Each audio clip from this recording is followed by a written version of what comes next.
Macmillan Audio presents As Long as We Both Shall Live by JoAnn Chaney, narrated for you by Christina Delaine.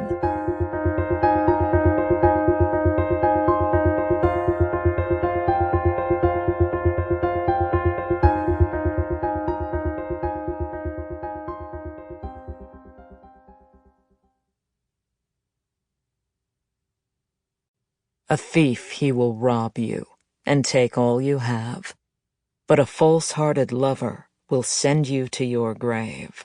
They'll hug and they'll kiss you and tell you more lies than the cross ties on the railroad or the stars in the skies.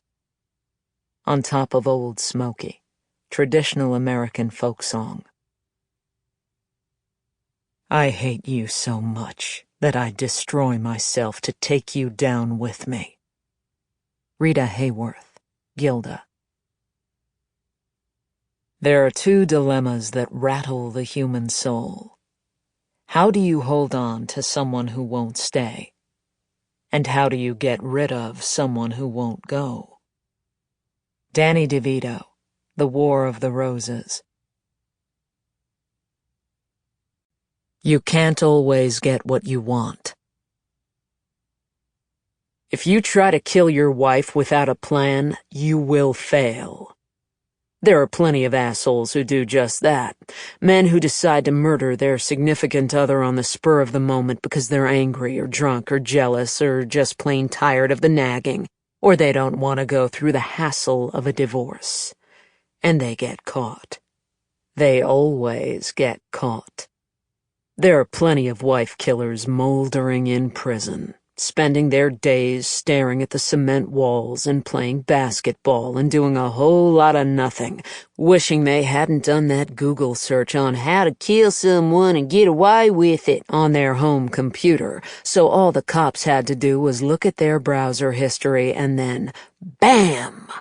Dead man walking.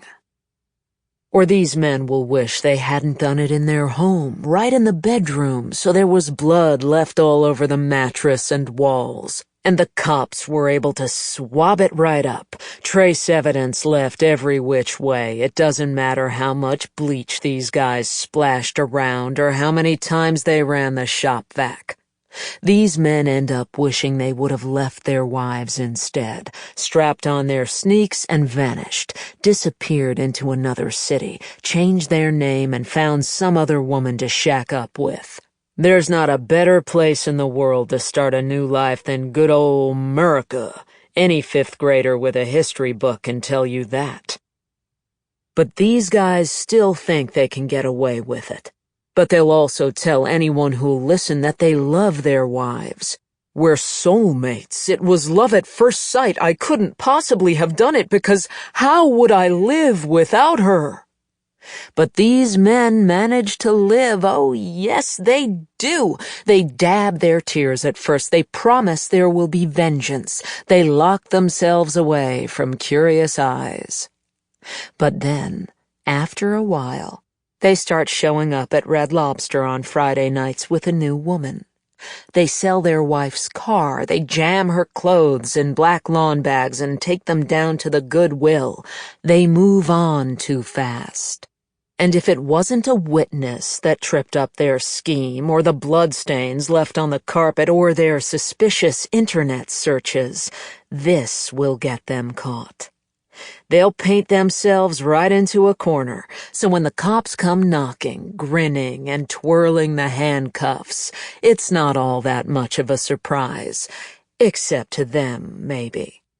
Most criminals don't have much in the way of gray matter in their upstairs, and that's likely why they ended up as criminals to begin with. And let's be honest here. When a woman is murdered, it's probably the husband. It's almost always the husband.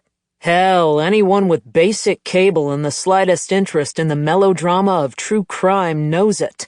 A woman is killed, her husband is the first suspect. And with good reason. Men kill their wives. Women kill... Sample complete. Ready to continue?